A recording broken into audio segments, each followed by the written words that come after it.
Amigos de Teatro Crítico en Hispanoamérica, pues estamos en una emisión más de nuestro curso, porque ya lo es sin duda alguna, con esta 14 entrega que vamos a llevar a cabo el día de hoy, pues de filosofía política, de tratar de exponer, dar un panorama general sobre la filosofía política del materialismo filosófico, pues forjado por el filósofo español Gustavo Bueno. Ya van varias entregas, como acabo de decir un momento, y el día de hoy, bueno, pues vamos a dar continuación, sobre todo tocando el libro, tratando, más que tocando, basándonos en este momento de este curso en torno a la teoría del Estado y el libro donde se expone de una manera clara, doctrinal, sistemática, acabada, pues la teoría del Estado de Gustavo Bueno, que es el primer ensayo sobre las categorías de las ciencias políticas, ¿no? Que es un aspecto, esos son pilares. Yo creo que el aspecto de una filosofía política y muy particularmente de una filosofía del Estado es una parte pilar de todo sistema filosófico que en verdad lo sea. En ese sentido, pues vamos a dar continuidad a ello y nos acompaña para esta ocasión, como siempre, y que en realidad fue el autor de que se hiciera estos programas, pues mi amigo Humberto González. Humberto, ¿cómo está?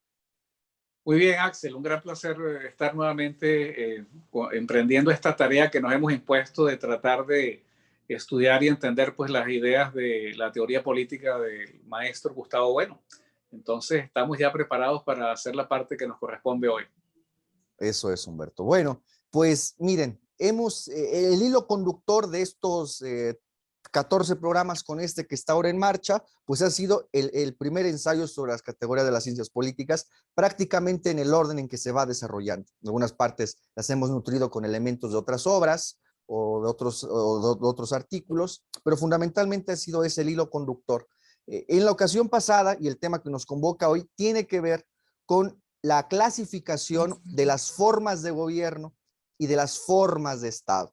La diferenciación que incluso en los términos normales de los términos, ya no, en los usos normales de los términos, ya no solo desde la perspectiva materialista, sino en general en la filosofía política o en la ciencia política así denominada, pues son de uso corriente. Entonces vamos a abundar hoy en eso, agregando elementos del panfleto contra la democracia realmente existente que nos van a nutrir lo que se expone en el primer ensayo. Pero antes de eso, como habíamos hecho aquí el compromiso con nuestra audiencia, pues abrimos un correo que ahora lo volvemos a dar, para que pues quien tiene la amabilidad de vernos y de seguirnos, pudiera exponer dudas, comentarios, sugerencias, etcétera.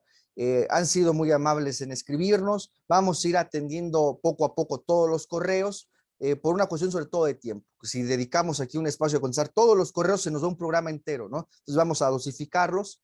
También los comentarios de YouTube, algunos comentarios muy buenos que agradecemos mucho, que también vamos a ir tratando de solventarlo cuando nos preguntan algo.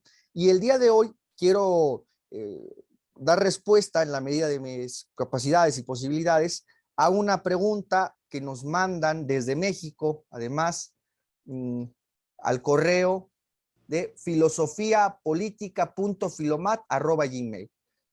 Voy a leer la pregunta, es una pregunta muy interesante y después de tratarla rápidamente empezamos con nuestro programa, con el contenido del programa. Nos pregunta César, ¿no? De la siguiente pregunta. Dice, buen día. Quisiera hacer una pregunta al respecto del primer ensayo sobre las categorías de las ciencias políticas.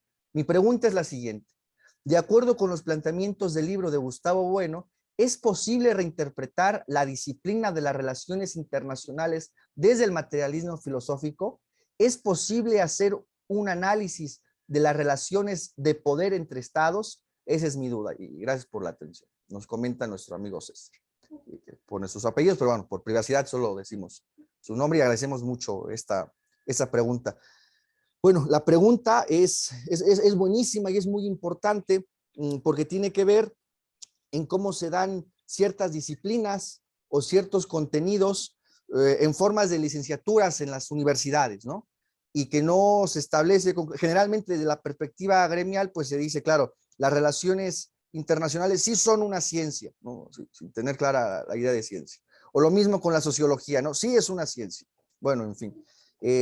Como si en el caso de que no fueran una ciencia, eso las demeritaría, pues de su valor nociológico o de su utilidad práctica. Entonces, desde la perspectiva del materialismo filosófico, podríamos esbozar la siguiente respuesta. Lo primero que tendríamos que hacer es un planteamiento nociológico, es decir, sobre cuál es la estructura de esa disciplina que se ha denominado relaciones internacionales, si es una ciencia o no es una ciencia, ¿no? Y eso a su vez nos lleva a la filosofía de la ciencia de bueno, a la teoría del cierre categorial. Ahora, fundamentalmente al respecto podemos decir esto. ¿Qué es lo que desde el materialismo filosófico define a una ciencia? Bueno, entre otras muchas cosas, fundamentalmente es que conforman una categoría. O sea, cada ciencia conforma una categoría. ¿Y qué es una categoría? Bueno, pues es un espacio, ¿no? Un espacio en donde los términos que están inmersos en ese campo, todas las ciencias tienen un campo, no tienen un objeto, sino un campo. Y ese campo se va construyendo, se va roturando, se va segregando de los demás a partir de que los términos de ese campo, a través de operaciones, pueden establecer relaciones o incluso esencias que van nutriendo el propio campo, que son inmanentes, son términos que en operaciones entre esos términos nos arrojan nuevos términos dentro del mismo campo. Decimos que son espacios inmanentes, es decir, que no se confunden y están definidos sobre los términos que están hablando. Es decir, por ejemplo, la sociología, en el desarrollo de la sociología como un espacio categorial, bueno, pues los términos son clases sociales, familias, y las operaciones que se puedan establecer entre esos términos nos arrojan nuevos términos del mismo campo. Y así se va abriendo el campo de la sociología, por ejemplo, o el de la geografía, o el de la geología, por ejemplo. Bien, en ese sentido, desde esa perspectiva de que conforman un campo, un espacio inmanente que no se confunde con otros, pues las relaciones internacionales no serían una ciencia, no porque no conforman una categoría. Ahora, esto no demerita su importancia nociológica, su valor nociológico, o su utilidad práctica, incluso para la gobernanza de los estados, para la gobernación de los estados. Es decir, el hecho de que no sea una ciencia no la desmerita. Entonces eso no viene en detrimento de su valor nociológico. Ahora, había que preguntarnos si en el campo de lo que se ha denominado, es esa disciplina de las relaciones internacionales, hay cierta unidad, por lo menos de temática, ¿no? Hay cierta unidad temática. Partimos de que no es una ciencia, no conforma una categoría, porque más bien lo que se da en relaciones internacionales y lo que se ha roturado, y voy cerrando con el nombre de relaciones internacionales, es el entretejimiento de diversas disciplinas. Incluso así se da como licenciatura en las universidades, ¿no? Particularmente en la UNAM, por ejemplo, donde yo estudié, pues se dan así. Por ejemplo, los contenidos las materias que se dan, materias en el sentido de contenidos temáticos, no de asignaturas, que se dan en relaciones internacionales, bueno, tienen que ver con historia política, tienen que ver con economía política, tienen que ver con política económica, tienen que ver con filosofía del Estado, fundamentalmente, aunque no se aprecie, pero es fundamentalmente filosofía del Estado, con teoría política, en fin, fundamentalmente me parece que son estas ramas las que están inmersas en este campo. Teoría del Estado, economía política, política económica, historia universal y bueno, otros contenidos de la teoría política. Ahora, en ese sentido, en una perspectiva nociológica, en cuanto a cuál sería su estatuto, si es una ciencia, si no es una ciencia, pues más bien parece un conjunto de diversas disciplinas que tienen como tema que los va uniendo, pues el tratar las relaciones entre los estados, ¿no? Fundamentalmente. Ahora, me parece, para cerrar, perdón que me haya extendido un poco, que la cuestión central de lo que se ha llamado relaciones internacionales, pues tiene que ver precisamente con la teoría del Estado y la filosofía de la historia, ¿no? Además, agregando los otros contenidos, digamos, ahora sí, propiamente científicos, como puedan ser científicos en cuanto a categoría, como puedan ser la economía política, ¿no? Me parece eso. Sobre todo sería un estudio que se da de las interacciones entre los estados. Entonces, desde la perspectiva del primer ensayo de las categorías de las ciencias políticas, ¿cómo cabría entender a esta disciplina? Bueno, sobre todo como las interacciones que se pueden hacer en la capa cortical de los estados. Tiene que ver con la diplomacia, que tiene que ver con el comercio internacional, que tiene que ver con los ejércitos y la guerra, por ejemplo. Entonces, digamos que el aspecto central de este estudio de lo que se ha denominado relaciones internacionales tendría que ver con las interacciones y relaciones que se dan entre los estados, sobre todo en su capa cortical, más que en su capa conjuntiva, en su capa cortical, ¿no? Entonces, me parece fundamentalmente eso. Ahora, para concluir, no abusar el tiempo, bueno, yo recomiendo muchísimo para alguien que quiera ver, digamos, una introducción a la teoría del cierre categorial para esa perspectiva nociológica, pues hay un artículo que no se comenta mucho, pero que a mí me parece, si en lo personal nos preguntaran cuál sería el texto para introducir esta identificación o esta ubicación de la teoría del cierre categorial, yo me atrevería a decir que para un primer acercamiento, ni siquiera qué es la ciencia, en plan pedagógico, no estoy diciendo en plan pedagógico, no en otra escala. Y yo recomendaría mucho la lectura de este artículo que se llama, es una conferencia que da La ciencia enfermera desde la teoría del cierre categorial. De Gustavo Bueno, es un rasguño que está en el Catoblepas y que es la reconstrucción de una conferencia que da Bueno en el 8º Congreso Nacional de Enfermería Quirúrgica. ¿Por qué esto? Bueno, porque aquí don Gustavo les tiene que exponer una filosofía de la ciencia a un conjunto de médicos y enfermeros. Entonces, claro, se dan unas perspectivas generales muy importantes y que nos permite ver en términos globales la teoría del cierre y nos da una visión general que después se puede ir desarrollando leyendo qué es la filosofía o los tomos de la teoría del cierre. Y cierro como ejemplo. Por ejemplo, ahí se trata la disciplina de la oceanografía, ¿no? Cierro, la oceanografía. Bueno, claro, y podría decir, claro, la oceanografía es una ciencia. No, pues no es verdad, más bien se acerca a una especie de compendio enciclopédico, donde hay cuestiones de biología, de sociología, de anatomía, de química, incluso de cuestiones tecnológicas por las cuestiones de la energía mareomotriz, por ejemplo, que también tiene que ver con esto, etcétera. Y me parece que así se da con la disciplina que denominan relaciones internacionales, que asemeja más una especie de saber enciclopédico donde se refunden estas disciplinas, pero que fundamentalmente me parece la esencia de las relaciones internacionales tiene que ver con la teoría del Estado en esas interacciones en su capa cortical. Me detengo, Humberto. No sé si usted quiere decir algo para cerrar el apartado. Sí, yo diría que la misma denominación relaciones internacionales es confusa porque, y claro, y más aún cuando se le atribuye, digamos, como la entidad de una, entre comillas, de una ciencia, ¿no? Digo que es confusa porque cuando se dice, bueno, relaciones internacionales, ¿de qué estamos hablando? Estamos hablando de relaciones internacionales entre personas, empresas, estados. Y claro, alguien podría decirme, como en un pequeño debate que tuve hace unos días por una de las redes sociales, donde el argumento para cuando uno trata, por ejemplo, de exponer algún concepto, entonces un periodista me decía, bueno, pero es que desde hace tiempo se utiliza, lo entendemos de esa manera. Bueno. Exacto, entonces es una falta completa de seriedad. Por supuesto, lo que tú has dicho, respetando, hay un conjunto de dinámicas que están ocurriendo allí, de procesos, términos, relaciones, operaciones en cuanto a eso que se denomina relaciones internacionales, pero esa denominación es muy ambigua, es imprecisa. Lo que tú has señalado, por ejemplo, sería más preciso hablar de esas relaciones que ocurren entre los estados en función de la capa cortical de cada estado, por ejemplo. Yo me atrevería a agregar que es mucho más preciso, pero aún así yo creo que podemos hacer algunas críticas a la denominación geopolítica, ¿no? Eso es. La política en torno, o sea, la geografía y la política, digamos, una especie pues, de dinámica que se desarrolla allí entre los estados.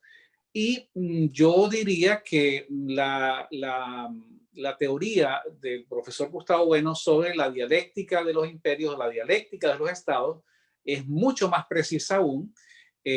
Inclusive yo pienso que asociando pues el mismo debate que hay en torno a, en torno a relaciones internacionales, se suscita en torno a la idea de derecho internacional.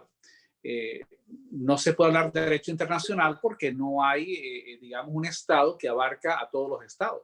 Y creo que en algún momento eso no sé si lo hemos discutido contigo, Axel, o con Franceschi, pero ese tipo de cosas, de etiquetas o de rótulos que se van haciendo populares y luego cuando son parte, por ejemplo, de una materia, de un curso o inclusive parte digamos, de estructuras internacionales, pareciera que eso ya es así, ¿no? Entonces hay un derecho internacional, hay unas relaciones internacionales. Yo recuperaría un poco más la precisión que tiene el materialismo filosófico a la hora de tratar de escudriñar entre los elementos, la morfología, cuáles son los componentes y cómo están operando para tratar de acercarnos a una definición que sea mucho más completa. Mi respuesta es que, coincidiendo contigo, no se puede, evidentemente no hay un cierre categorial en torno a las relaciones internacionales, no hay un campo definido, está intersectado por muchas otras ciencias y yo diría que es mucho más preciso pues hablar de, como tú lo has dicho, de relaciones que ocurren, que operan en función de la capa cortical de cada estado y quizás desarrollando un poco más esa idea o la teoría pues de la dialéctica de estados, que es en realidad pues toda esa cantidad de cosas que están ocurriendo y que me parece que aporta pues elementos mucho más precisos que algo fenoménico, descriptivo, digamos, unas relaciones que ocurren en un ámbito internacional, pero que no nos dice más nada que esas dos ideas, ¿no? Una relación extra estatal o algo así, ¿no? Eso es. Sí, sí, o sea, es importante esto que mencionó Humberto. Y bueno, de todas maneras, pues esos comentarios generales, bueno, nos comprometemos a enviar alguna respuesta por escrito, aunque sea unos 3 folios, ¿verdad? A esta pregunta que me pareció importantísima, porque sobre todo es de carácter nociológico, ¿no? ¿Cuál sería el estatuto de esta disciplina que se dan así en las universidades, ¿no? Entonces, en suma, para agregar 3 cositas a la siguiente. Dice, ¿es posible hacer un análisis del comentario que nos manda nuestro amigo César? ¿Es posible hacer un análisis de las relaciones de poder entre estados? Sí, claro, es lo que he dicho fundamentalmente ahora Humberto. En suma, las conclusiones serían las siguientes. En cuanto a disciplina, desde un punto de vista nociológico, es decir, que tiene que ver con la estructura de las ciencias, pues propiamente en suma, las relaciones internacionales no serían ese campo que se denomina así, esa disciplina, que se da así, esa licenciatura, que se administra así en las universidades, pues no sería propiamente una ciencia. Por eso hay que tener una perspectiva, una filosofía de la ciencia, ¿no? Tampoco bastaría decir, que es muy común, que es una ciencia interdisciplinar, o es una disciplina interdisciplinar. Bueno, porque en esa interdisciplinaridad, en ese contacto entre disciplinas, pues no implica que todas se fusionen, sino que precisamente se coordinan distintas ciencias y a veces no puede ser que no sea armónicamente. Lo que pueda decir el derecho internacional seguramente estará en choque con la historia universal, con los fragmentos, con la Segunda Guerra Mundial. ¿Qué derecho vale ahí? O en la guerra, o en Afganistán, chocarán, por ejemplo, la perspectiva que pueda tener una disciplina doctrinal como el derecho internacional con el proceso efectivo, histórico y real de las relaciones entre estados, que fundamentalmente es la guerra, ¿no? Pero bueno, en esa interdisciplinaridad puede haber conflicto también. Ahora, esto no demerita su importancia. Y el hecho, por ejemplo, que se dé como una disciplina, como una licenciatura aparte, pues tiene, parece a mí, utilidad, por ejemplo, en el sentido de una cuestión práctica, ¿no? Práctica de determinados personas que estén versadas en estos temas, sobre todo en esa relación entre estados, cuando se requieren al servicio del estado al que están, ¿no? Es decir, nunca está de más tener a personas versadas en estos temas para la propia gobernación de los estados, ¿no? Y las propias programaciones de los estados. Pues ahí también está su utilidad. Y en suma, eso digamos desde un punto de vista nociológico, claro, la perspectiva del primer ensayo sobre las relaciones internacionales tendría que decir con lo que dice Humberto, con esa idea fundamental de nuestra filosofía política y de nuestra filosofía de la historia, que es la dialéctica de estados y la dialéctica de imperios, ¿no? Digamos que las relaciones internacionales, pues bastarían que fueran 2 estados, no sé, México con Estados Unidos, Venezuela con Colombia, para que fuera internacional, ¿no? Pero en fin, yo creo que la cuestión central, claro, se puede hacer un estudio de las relaciones de poder entre los estados, sí, claro que sí, fundamentalmente a través de esta idea de la dialéctica de estados y de esa parte cortical, si se ha visto los anteriores capítulos, se puede entender perfectamente, pues constituirían el núcleo de esa disciplina que se da de esta manera en las universidades, que fundamentalmente sería, me parece a mí, una parte de teoría del Estado, ¿no? Y de historia política. Bueno, pues yo creo que más o menos esbozamos con esto la respuesta y ahora sí avanzamos al tema que nos convoca el día de hoy, Humberto. ¿Qué le parece? Seguimos, claro que sí. Muy bien. Vamos a empezar por aquí.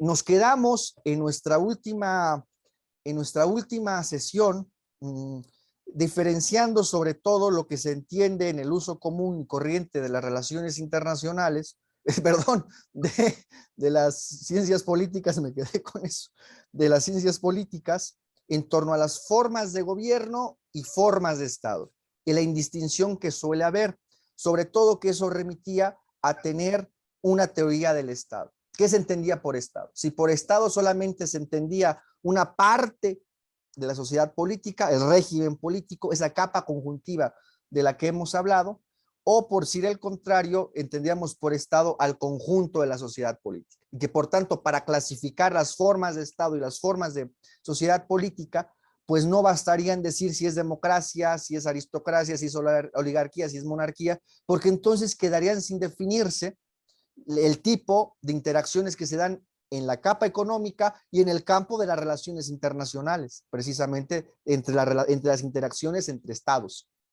¿no?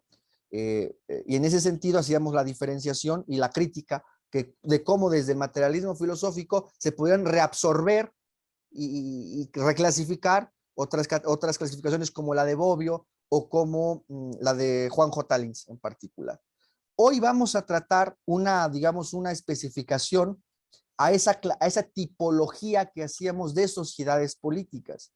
La tesis central del programa anterior era la siguiente, que para clasificar al conjunto de la sociedad política y no solo a una parte, necesitábamos tener una concepción general de cómo se estructuraba ese Estado. Y para nosotros, desde el materialismo filosófico, pues se estructura en función de esas tres capas, la capa conjuntiva, la capa basal y la capa cortical. Y por lo tanto, para que esa tipología de los estados fuera efectiva y fuera tal, y no solo formalista, de reducir la política al régimen político, pues necesitábamos un criterio que nos permitiera clasificar a los tres componentes de ese estado, y que por lo tanto el criterio era las relaciones y las interacciones entre esas capas. Ustedes recordarán, y que había distintos tipos, había tres géneros de los que salían distintos tipos. Si en las sociedades privaba una capa sobre las otras dos restantes, si privaban dos capas sobre una tercera, o si había una equidistancia entre las tres capas.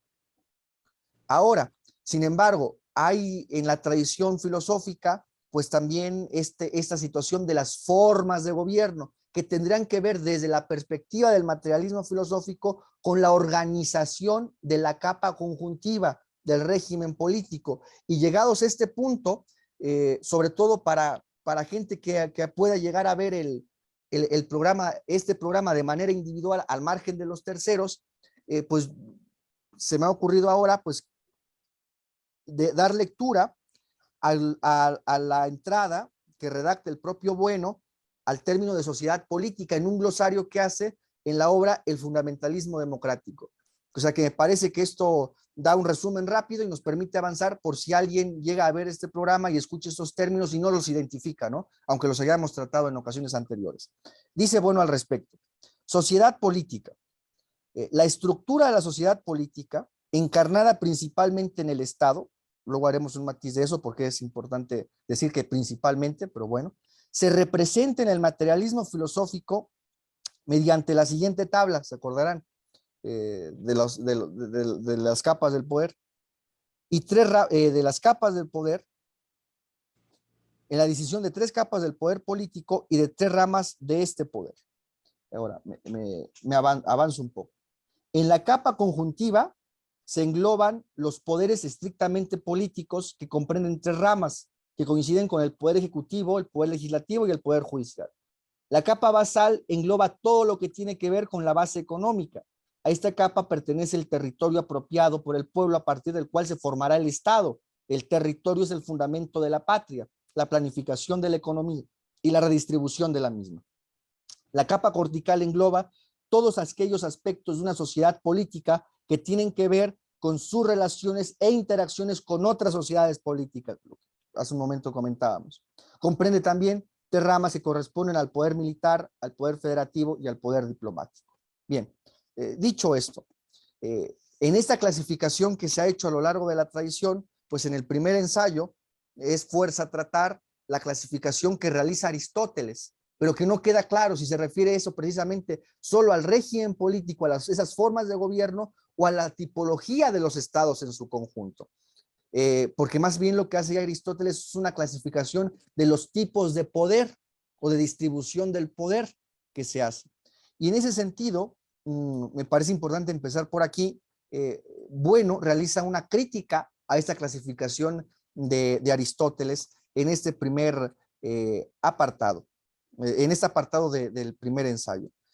Miren, lo primero que va aquí a subrayar el profesor Bueno es que Aristóteles, pues prácticamente se puede hacer una identificación o ver la influencia que la lógica aristotélica tiene, ¿verdad? La de los silogismos, esta lógica clásica que dura siglos y siglos, tiene en esta clasificación de las formas de gobierno en particular, ¿no? Y que sigue un criterio sobre todo lógico cuantificacional. Ustedes recordarán, cuando gobierna uno es monarquía, cuando gobierna un grupo o varios, ¿no? Es una aristocracia. Cuando gobiernan todos o la mayoría es una democracia, ¿no? Y sobre todo sigue aquí Aristóteles, pues este criterio lógico cuantificacional, ¿no? Y que no tiene que ver tanto con cantidades aritméticas, es decir, que se puedan contar 1, 2, 3, 4, 5, en fin, sino con una expresión, digamos, en términos lógicos, de las relaciones intencionales entre los predicados. Es decir, dicho esto, todos los elementos de X tienen el predicado P, por ejemplo, ¿quién tiene el poder en la monarquía? Se puede predicar solamente del uno, del individuo, como jefe del Estado, ¿no? O en la democracia. Pues son esos varios que se puede predicar, o esa mayoría, o esos muchos que se puede predicar que detentan el poder o la soberanía, ¿no? Es decir, todos esos elementos de X tendrían ese predicado P, sería esto. Eso tiene que ver con la cuestión de la lógica, de cómo aplica Aristóteles esos aspectos lógicos que le da ese sistematismo y esa fuerza doctrinal, pero también en los problemas teóricos políticos en cuanto a su uso. Lo siguiente, la otra crítica que se hace, que hace bueno a la teoría de Aristóteles, es el siguiente, que tiene que ver con las formas degeneradas que tiene la sociedad. Cuando se dice que las formas degeneradas de la monarquía es la tiranía, cuando se dice que la forma degenerada de la aristocracia es la oligarquía, y con la democracia, bueno, hay distintos usos o distintos términos. A veces se usa república como la forma recta de cuando gobiernan muchos, y la forma degenerada sería la democracia. A veces Aristóteles usa democracia como la forma recta y demagogia como la forma degenerada de este gobierno de muchos, ¿no? Entonces, bueno, está en esa variedad terminológica. Ahora, en suma, aquí el problema es, y lo que critica con mucho vigor bueno, es que si esto es un criterio estrictamente político, si esto remite a las esencias del Estado, es decir, a las estructuras esenciales que tiene el Estado y la sociedad política. Porque claro, pensemos nosotros, cuando dice Aristóteles, las formas rectas, acuérdense, hay dos formas, serían 6 tipos, las formas rectas y las formas degeneradas. Y las formas degeneradas es cuando se empieza a perder esa perspectiva de gobernar en función del bien común o del interés común o para todos, y comienzan a funcionar o a gobernar en función del interés particular. Entonces, lo que pregunta aquí, la crítica que hace bueno aquí, entre otras cosas, es esta. Si la perspectiva es la autaxia desde el materialismo filosófico, que es forzosamente gobernar para la totalidad de la sociedad política, pues cuando un grupo empieza a gobernar solo en su propio beneficio, en su propio interés particular, pues deja de ser propiamente política y se convierte en otra cosa. Aquí, digamos, la problemática es en qué hace Aristóteles residir ese criterio de degeneración de las formas de gobierno. En suma, aquí la crítica va en esos dos sentidos. Uno, ese criterio lógico cuantificacional, porque pensemos en el caso de la monarquía, es imposible que gobierne uno, y además de los autócratas puede gobernar, siempre gobierna un grupo. Ahora vamos a matizar eso. Igual no queda claro esto de la democracia, si el gobierno de todos, y ese todos es porque una mayoría representa o puede representar a la totalidad del cuerpo político, o simplemente es la mayoría de esa totalidad, ¿no? Entonces, eso es. Y lo siguiente es en este criterio de recto degenerado que articula Aristóteles, en función de eso que llama el interés particular. Aquí el criterio sería la eutaxia. O sea, el criterio, frente a esa postura de Aristóteles, el criterio nuestro sería la eutaxia. Es decir, una forma de gobierno sería degenerada o sería, no sería recta, sería aberrante en función de la eutaxia, es decir, porque no tuviera capacidad para recurrir en el tiempo, comparadas unas con otras. Eso es la cuestión fundamental. Bueno, yo me detengo aquí, Humberto, para no abusar del tiempo. ¿Usted qué comentaría al respecto? ¿Qué glosaría? Bueno, no, estoy perfectamente, creo que eso lo has expuesto de manera está muy clara. En realidad, la crítica fundamental que yo veo que le hace bueno a la tipología que plantea Aristóteles es básicamente, en primer lugar, se establece, pareciera que todo está reducido. De acuerdo a esa tipología, la forma de gobierno, entonces el Estado se reduce a la capa conjuntiva. Entonces, no hay otros elementos, ¿no? A diferencia de la teoría política de Gustavo Bueno, donde hay, pues como ya se ha dicho y se ha explicado suficientemente, pues está, digamos, la capa conjuntiva, la capa basal, la capa cortical. Además de esto, está también el otro aspecto que es problemático cuando, o sea, cómo se puede, hay que recurrir todo el tiempo y yo, por ejemplo, cuando estudié Derecho, prácticamente hay que recurrir todo el tiempo a la ficción jurídica para poder explicar, por ejemplo, o sea, cómo se puede explicar el gobierno de uno. No hay un gobierno de uno, o sea, no es, es materialmente imposible que una sola persona pueda gobernar. Entonces, claro, está el problema de que también tú lo comentabas, no es, digamos, la cantidad desde el punto de vista, vamos a decir, aritmético, pero es una cantidad lógica. El número uno, entonces se habla del monarca, pero en realidad es la monarquía, ¿verdad? Que hay toda una estructura de, digamos, de consejeros, de asistentes que están interactuando allí para que ese gobierno de uno, entre comillas, pues pueda realmente operar.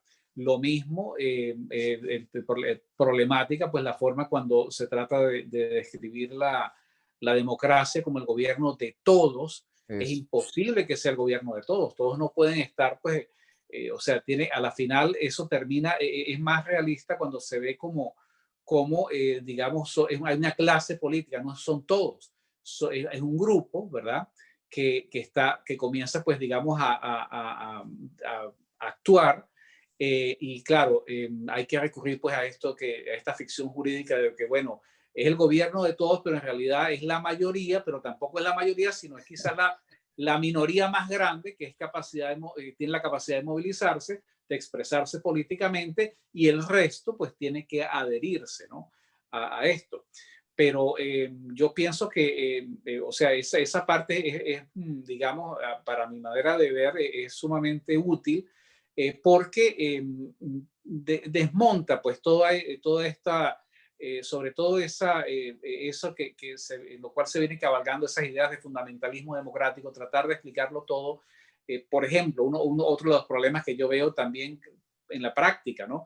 Que es cómo no por el hecho de que la mayoría lo sancione o lo ratifique, quiere decir que eso es la forma correcta, ¿no? O sea, la mayoría puede estar perfectamente, o sea, si hay una conducta y un patrón degenerado que se ha impuesto en esa sociedad política, pues puede perfectamente estar avalando una conducta que no lleva a la eutaxia, ¿no? O sea, que va en contra de la misma, del sostenimiento del estado del tiempo, ¿no?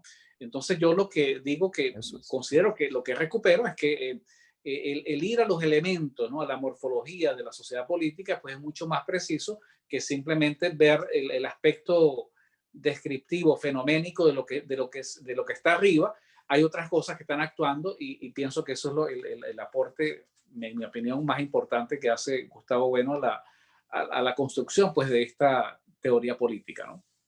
Exactamente, Humberto. Bueno, sí, bueno, Humberto ha nutrido esto de esta manera con mucha claridad.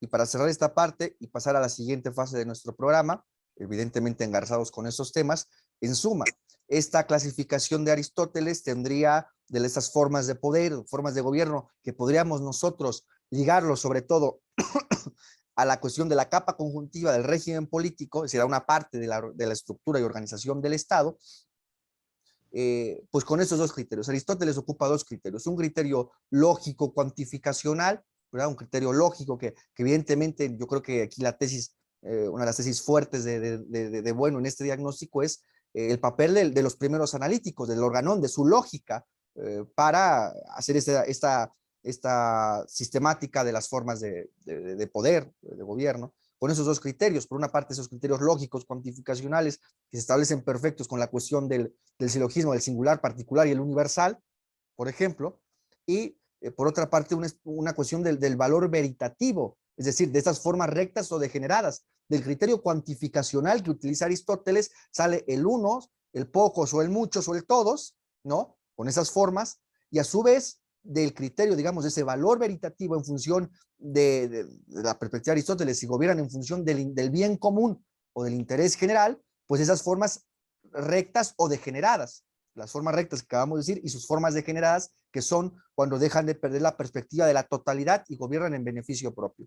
Al respecto, dice Bueno, respecto, digamos, a esta doble crítica que realiza, bueno, es de esa perspectiva en el valor veritativo, es decir, de en qué hace residir, me refiero a esto con qué hace residir Aristóteles que una forma pase de ser recta a degenerada, ¿no? Y dice Bueno al respecto. Consideramos en primer lugar, página 361 del primer ensayo, el criterio binario del valor. La cuestión más importante que se nos plantea aquí es que Aristóteles toma como criterio de valor algo que choca con la misma noción de eutaxia desde nuestra perspectiva. Es decir, que el fundamento de la política es esta perspectiva del grupo que gobierna, de la totalidad, que hay planes y programas para el conjunto de la sociedad y no solo para un sector o una parte de la sociedad, sino para la totalidad, que choca con la misma noción de eutaxia, pues esta requiere la consideración del todo, pero Aristóteles funda su criterio en el supuesto de que hay regímenes que buscan el interés de la parte, el interés particular. ¿Por qué entonces deberían considerarse políticos? No habría que decir que el criterio del valor no existe, sino que no puede fundarse en donde Aristóteles lo pone. Aristóteles estaría de hecho asumiendo como una de las alternativas la verdadera sociedad política, de las posiciones de Trasimaco en la República, etc. La cuestión estriba en este otro punto. ¿Puede servir tal distinción a efectos de una taxonomía estrictamente política que ha de poner a un lado diferenciaciones entre las sociedades rectas o sanas y las sociedades aberrantes o enfermas? Decimos estrictamente políticas, excluyendo taxonomías morales o estéticas o éticas. Por lo tanto, el criterio es la eutaxia.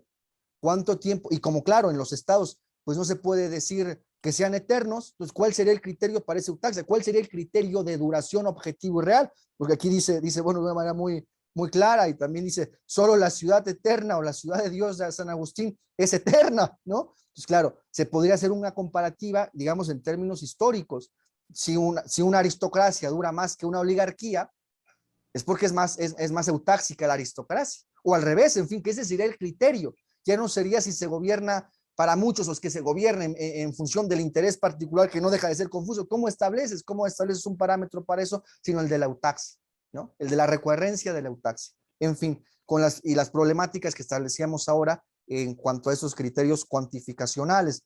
Al respecto hay una nota, hay un apuntamiento de Bueno que podría parecer, pues digamos, subsidiario respecto a las tesis centrales, pero que yo quiero resaltar porque me parece de mucho interés por la influencia que las ideas de Marx o las degeneraciones de las ideas de Marx en nuestros tiempos tienen al respecto. Yo recuerdo en una ocasión, en una conferencia, pues precisamente en esa conferencia monumental que es Nación de Naciones, en donde, bueno, confronta fundamentalmente con un individuo de apellido Beiras, un separatista, un progre de esas zonas, un separatista de origen gallego, y en donde, bueno, dice, porque yo soy, también soy marxista, dice el profesor Bueno, de esta manera alegórica, ¿no? Yo también soy marxista, pero también tomista, también escolástico, tomista y aristotélico, dice, y también lo era Marx, ¿no? Claro, eso se vuelve en una cuestión, digamos, pues metafórica de las tradiciones más sistemáticas que se dan en nuestra tradición filosófica, ¿no? El papel de Aristóteles, de la escolástica y del diamat, ¿no? O sea, del materialismo dialéctico, que se acuerda, ¿no? Fue una sistemática, era un sistema, con todas las errores, pero era un sistema. Uno compara esto del materialismo dialéctico, el diamat soviético, con las filosofías posmodernas, pues, ¿qué elegiría uno, no? Bueno, ¿a qué voy con esto? No es y eso es interesante, claro, bueno, no hablaba por hablar, ¿no? Evidentemente. Eso de, y también lo era Marx, cuando decía que era aristotélico, y también lo era Marx. ¿A qué se refería esto? A las influencias que hay de Aristóteles en Marx. O sea, eso es fundamental. Y aquí, precisamente, me parece bueno, resalta uno de los aspectos que darían más fundamento a estas relaciones o a esta influencia de Aristóteles en Carlos Marx.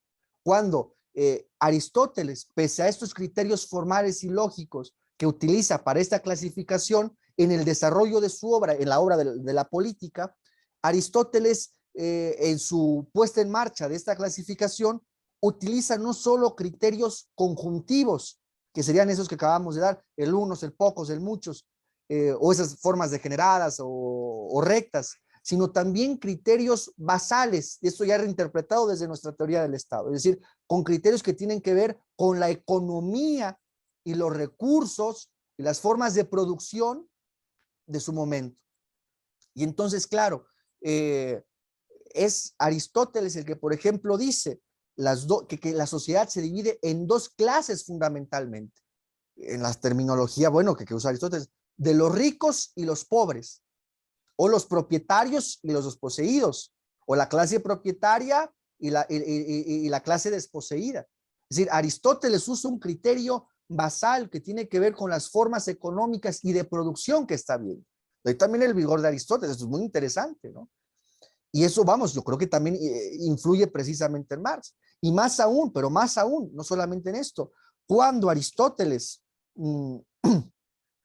aquí lo tengo, cuando Aristóteles dice la oligarquía, esta forma degenerada de la aristocracia, no solamente es que gobiernen unos o la minoría o una minoría, sino que además gobiernan para beneficio de los ricos, dice Aristóteles. Eso es interesantísimo. Y en el caso de la democracia, lo establece, la línea que establece Aristóteles es el gobierno de los pobres. Es decir, esto que parecería pues común o vulgar es muy profundo, porque Aristóteles está utilizando criterios, aunque se remita sobre todo al régimen político, de la capa conjuntiva, criterios de la capa basal. Es interesantísimo, de los ricos, de los pobres, de la distribución de la riqueza y de las formas de producción que él está viendo. Entonces, esto es muy importante.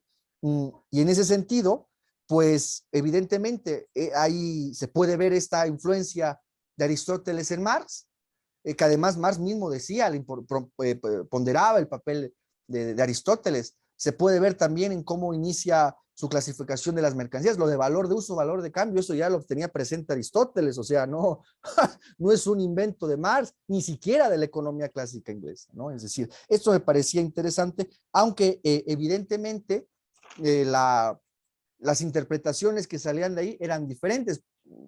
Para cerrar, es evidente, pues para Aristóteles ese gobierno de los pobres podría generar en una forma, podría devenir en una forma degenerada, que se dejara de ver por el bien común, que era la democracia o la demagogia, interesante, cómo la mayoría deja de ver por la propia mayoría. En fin, cuestiones aquí que me parecerían de interés resaltar. Y bueno, yo cierro con esto y pasamos al tratamiento del panfleto. Humberto, ¿usted quiere comentar algo, glosar algo? No, yo pienso que podemos pasar al panfleto y entonces, sí. Eso es, que es la parte central.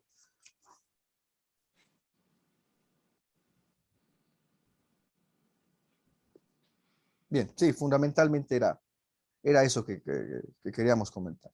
Bien, ahora, dicho haciendo esta crítica a Aristóteles y estas matizaciones a Aristóteles, tendríamos que preguntarnos esto. Ahora, estas formas de organización de la capa conjuntiva, de democracia, de república, aristocracia, ¿tiene algún sentido o tiene alguna aplicación o subsiste o es útil desde un punto de vista teórico, desde la teoría del Estado que hemos aquí venido expuesto en 14 programas? Y tendríamos que decir que efectivamente, bueno, realiza una reinterpretación de esta clasificación aristotélica. Y esto lo hace sobre todo en su obra El panfleto contra la democracia realmente existente, que vendríamos aquí a decir, a coordinar estas dos obras, a coordinar el panfleto y a coordinar el primer ensayo. Y como aquí se ve que esto efectivamente es un sistema en marcha, ¿no? Donde se coordinan estas dos obras. Esta es la nueva edición, panfleto contra la democracia realmente existente. La pueden ya también adquirir. Bueno, yo trabajé con esta, que fue de las primeras ediciones. Ahora, miren ustedes, al tratar sobre estas formas de democracia, de aristocracia, de monarquía, pues bueno, efectivamente realiza una reinterpretación de estos términos. Reinterpretación que sobre todo tendrían que ver, insistimos con esto para que no parezca una confusión aquí terrible, con la forma de organización de la capa conjuntiva. Aunque pueda tener incidencia en la capa basal o cortical, tiene que ver fundamentalmente con la organización del régimen político. Y lo primero que vamos a empezar por aquí es con esta crítica a la idea de democracia y oligarquía, por ejemplo, ¿no? Que aquí comienza por parte de Bueno con esta crítica a Pericles, ¿no? Esto lo pueden encontrar a partir de la página 140 de esta edición, porque tiene otra numeración la nueva edición. Bueno, tendríamos que decir esto rápidamente. Aquí hay una crítica a esta perspectiva de Pericles en la llamada democracia ateniense, ¿no? En esa época dorada de la democracia ateniense, donde fundamentalmente diríamos hay dos sofismas por parte de Pericles, que bueno hace esta crítica importante, que se inscribe en la tradición también. La primera es que la mayoría encarna el todo, que no queda claro. Cuando se habla de pueblo, se habla de democracia, se está hablando del todo, lo que usted justamente decía hace un momento, se está hablando del todo, pues la totalidad, ese pueblo, ¿es la mayoría o es la totalidad? ¿No? Y en todo caso, la totalidad ya se vuelve algo complicado, porque estaban excluidos las mujeres, los esclavos y los extranjeros. Suerte que los ciudadanos eran pues como el 10% de los habitantes de Atenas. Eso ya es un problema, ¿no? Para los que definen esto como democracia. Entonces, esas son el primer sofisma que se establece, ¿no? En esta cuestión de Pericles. Y la segunda, que en este dualismo que establece Pericles entre democracia y oligarquía, y esto no es una cosa de antiguo de arqueología o de cuestión de erudición, esta oposición democracia-oligarquía la siguen utilizando hoy en día dirigentes políticos, ¿no? Es el pueblo contra la oligarquía o la democracia contra la oligarquía. Está en pleno uso dentro, sobre todo, pues de las corrientes izquierdistas de nuestros días. Es decir, esto tiene actualidad. Y el siguiente es que solo la forma democrática de gobierno podría ser beneficiosa y que necesariamente la forma oligárquica tiene un sentido aquí peyorativo, ¿no? Devaluado, de que solamente, diríamos así, la democracia o ese gobierno de la mayoría, ¿no? Sería el que podría gobernar en función del interés general. Bueno, cuando justamente Aristóteles dice lo contrario, que también una minoría puede gobernar en función del interés general o del bien común. Entonces, esas son los dos sofimas que señala Bueno y que tienen utilidad, que vienen al caso. Ahora, justamente lo que sucede ahora es que hay una crítica tanto de Platón, donde ¿qué es la crítica de Platón? Platón que vio cómo la democracia mataba o asesinaba a su maestro, ¿no? Y entonces eso es definitivo. ¿Cuál es la crítica fundamental de Platón a esta perspectiva de Pericles, esta perspectiva democrática? Que no hay razón para suponer que las mayorías puedan gobernar rectamente o necesariamente puedan gobernar rectamente. Precisamente Platón va a decir lo contrario, ¿no? Que generalmente la mayoría nunca gobierna rectamente. Entonces, ese es algo muy profundo. Y esto pasa a Aristóteles, y la crítica que hace Aristóteles es uno, a ese dualismo de que solo hay o democracias o hay oligarquías, pero también fundamentalmente recuperando esta tradición platónica que está influyendo todavía en esos temas. En Aristóteles, cuando dice, bueno, pero también esta otra tipología, cuando gobierna uno en su perspectiva, o pocos, o todos, pueden gobernar también en función del bien común o del interés común, o digamos, pueden ser eutáxicas, tanto la monarquía como las aristocracias, ¿no? Es decir, es la crítica de que solo la democracia puede ser un gobierno que esté en función del interés común o del bien común, ¿no? Esa es la crítica que hace Aristóteles. Ahora, de esta clasificación que hace Aristóteles, Bueno realiza también la siguiente crítica de manera ya muy concreta. A ver, vamos a empezar por el tema central. De las monarquías, ¿qué dice Bueno? Eso a partir de la página 144. Bueno, esa definición de uno, de que solo uno es el que gobierna, que en la monarquía gobierna uno, que ya lo decía Humberto. Bueno, eso es imposible. En esa idea de monarquía, decir que solo gobierna uno, eso es imposible porque nunca puede gobernar una sola persona. O sea, es prácticamente imposible que en una sociedad política un individuo tenga la capacidad de organizar, piensen ustedes en esa tabla que hemos expuesto aquí, todas las ramas, todas las capas, todos los poderes, el poder federativo, el poder comercial, el poder diplomático, el poder planificado, que toda esa estructura pueda residir en una sola persona. Eso es imposible. Siempre gobierna un grupo, siempre gobierna un grupo. Ahora, ¿cuál sería la característica de la monarquía? Bueno, que esos grupos o ese grupo tendría unicidad por la jerarquía que da el rey. Es decir, aunque hay un grupo, ese grupo tiene unicidad por la jerarquía que le da el rango de ser el monarca o el rey. Ese es el aspecto central, ¿no? Esa es la crítica de la idea de monarquía.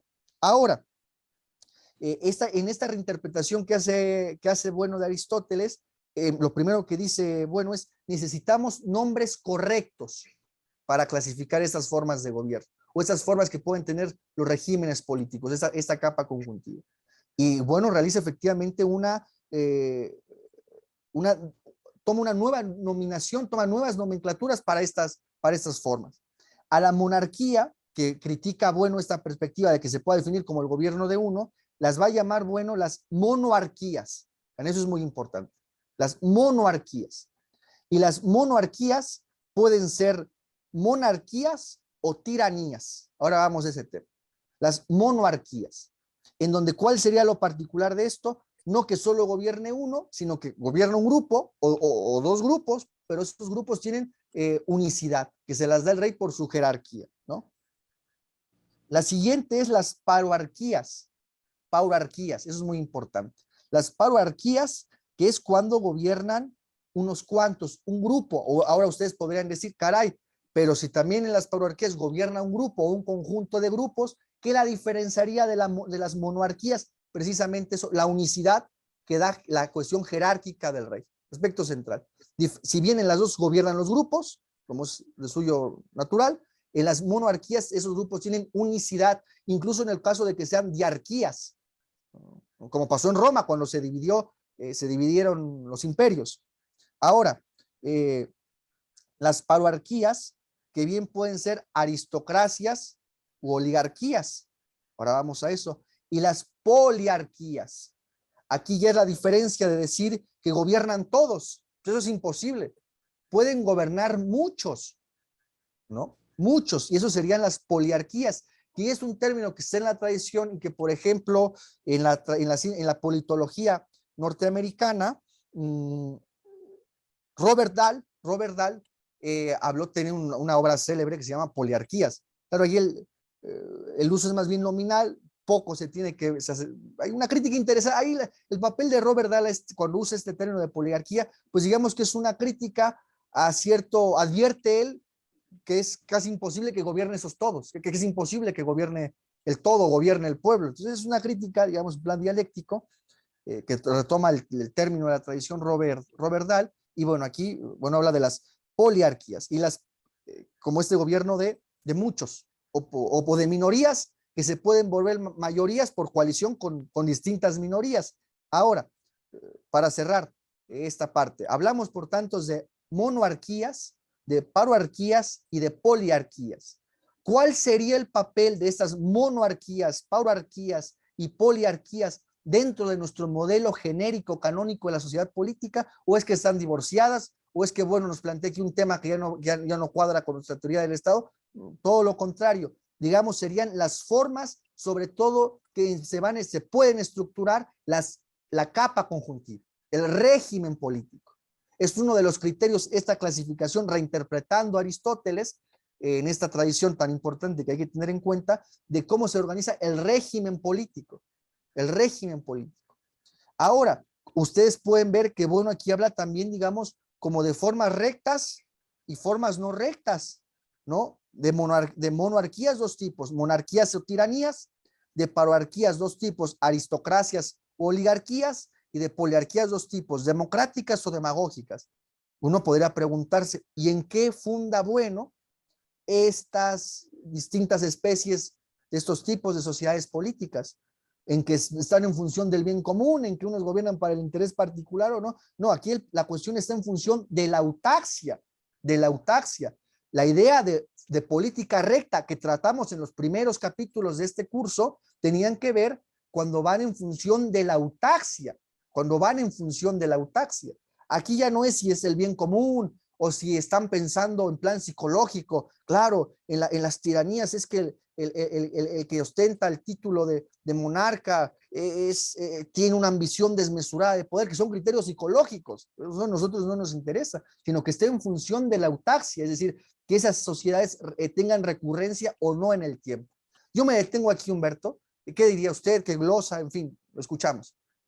Sí, no, yo creo que en realidad pues lo que hace, bueno, es prácticamente reinterpretar esta tipología. Se puede apreciar de que son denominaciones que, vamos a decir que de alguna medida, bueno, les quita vamos a decir, como ese ruido, esos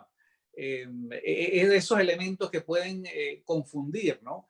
Es mucho más preciso hablar, por ejemplo, de una monarquía, ¿verdad? El gobierno, o sea, como estableciendo como característica fundamental la unicidad de esa forma, y luego, claro, desagregarla en monarquías y tiranía. Lo mismo pues aplica para las otras dos denominaciones, ¿no? La paloarquía y la poliarquía.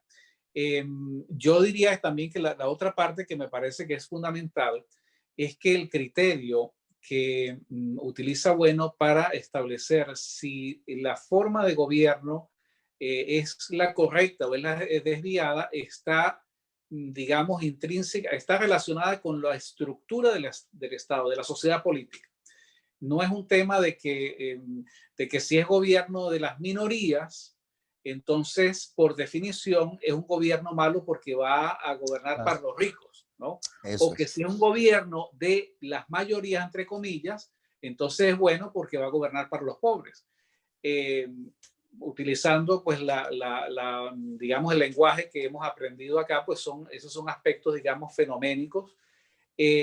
Bueno, busca algo que, en mi opinión, es fundamental, que es el concepto de la eutaxia, es la permanencia, es la capacidad que tiene esa sociedad política de mantenerse en el tiempo en base a sus planes y programas. Entonces, esa, en mi opinión, pero no porque yo lo diga, sino porque es lo que se aprecia, eso es un criterio mucho más preciso, más exacto y más útil para el que está, digamos, para el estadista, para el que está tratando de entender y de actuar en la política.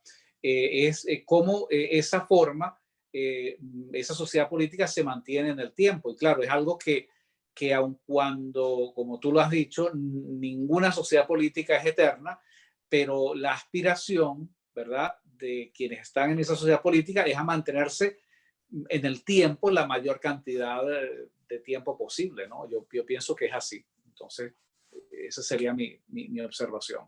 Fundamentalmente, exactamente, Humberto, usted ha dado en el clavo al decir que tiene que ver con la estructura del Estado y con la autaxia, ¿no? Que no tiene que ver que forzosamente cuando gobiernan, cuando no hay formas democráticas, simplemente eso va en detrimento del bien común o de los planes y programas que se pueden establecer para toda la sociedad. Ahora, respecto a este criterio, vean, eso es interesantísimo, es esta reinterpretación de Aristóteles que realiza, bueno, o sea, hay que vislumbrar esa trascendencia de este tema, y además con esta recuperación de esas formas, digamos, rectas o desviadas, pero en función de qué criterio, de la autaxia. Ahora, que es un tema, si lo vemos coordinado en el tiempo, el panfleto contra la democracia es del año 2004. El primer ensayo es del año 92, me parece. Es decir, y allí el aspecto donde, y aquí se ve el papel sistemático y la importancia sistemática del sistemático del materialismo y de la obra de Bueno y de la misma figura de Bueno, ¿verdad? Ya la crítica que hacía Aristóteles, pues casi 20 años atrás, bueno, 10 años atrás, ¿no? Sí, 10 años atrás prácticamente, sobre que esos criterios del bien común o si dejaban de gobernar en función del interés general, pues eso era muy confuso y eso pasaba por el término de autaxia, que es algo que nuevamente recupera Bueno aquí para tomar esas formas rectas o no rectas de esas formas de gobierno que a su vez toma Bueno el tema de la autaxia. Eso es fundamental, al respecto menciona. Recuperando eso que decía ahora Humberto, por ejemplo. También las aristocracias y aún las monarquías no tiránicas pueden tutelar al todo, atributivo y distributivo. Y tal fue el proyecto, primer ejemplo histórico, ahora vamos a pasar a tratar de dar ejemplos, del despotismo ilustrado del siglo XVIII. Ejemplo claro, no solamente abstracto. Ahora, el poder político, según su finis operis, hacia dónde va encaminado, es la autaxia. Por consiguiente, debe ser un poder necesariamente especificado por el saber mandar, y este saber mandar es cada vez un arte más técnico, difícil y complejo, que requiere la consideración de la materia dentro de la cual actúan otros sujetos operatorios, cuyo entretejimiento ya no es necesariamente operatorio, sino impersonal, por ejemplo, aleatorio, estadístico, como en la democracia, ¿no? Es una cuestión estadística. No es que se conozcan unos gobiernos unos con otros, ¿no? El criterio es esta cuestión de la autaxia. Ahora, me atrevo aquí a tratar de ofrecer, lo tengo, sí, algunas aplicaciones que podría tener esta clasificación. Me parece importante, que no solamente es una cuestión abstracta o puramente teórica, especulativa, como contraplanteamiento a lo que expone Aristóteles, sino que en efecto esta clasificación se puede engarzar, me atrevo yo a plantear esta hipótesis de trabajo, esta clasificación se puede engarzar con nuestro modelo de sociedad política, de las capas del poder y las ramas del poder, muy particularmente en su aspecto de la organización de la capa conjuntiva. Ahora, esto para que no es deducción mía, el propio Bueno, al referirse a esta crítica que hacíamos a Pericles, en tanto Pericles establecía un dualismo en estas formas de gobierno, el propio Bueno nos señala, dice, ahora bien, la mayor parte de las clasificaciones del género sociedades políticas no pueden ser consideradas como clasificaciones internas porque los criterios diferenciales que se utilizan no suelen ser intrínsecamente políticos, ¿no? Y a lo que va, y es que fundamentalmente dice, bueno, que esas clasificaciones sobre todo se remiten a la capa conjuntiva, ¿no? Dice, Esos sofismas se agravan cuando se tiene en cuenta que los conceptos de minorías y de mayorías estaban definidos únicamente en el ámbito de la capa conjuntiva de la sociedad política, ¿no? De suerte que tenemos que incorporar, habría que agregar también los otros partes de la capa basal y cortical, que es lo que nos permite esa tipología de en función de qué capa predomina una sobre la otra. O sea, eso sí me parece que se puede engarzar. Ahora, por ejemplo, para retomar a Bueno como parte de un diagnóstico, como parte de utilización de esta clasificación, para tomar a Bueno y no que parece que una extravagancia nuestra, como ejemplo de monarquía, en su forma no tiránica, ¿no? Está el despotismo ilustrado del siglo XVIII, dice Bueno. Claro, ¿por qué? ¿Cuál era la perspectiva del despotismo ilustrado? Desde luego se trata, pensemos en Catalina la Grande de Rusia, ¿no? Por dar un ejemplo.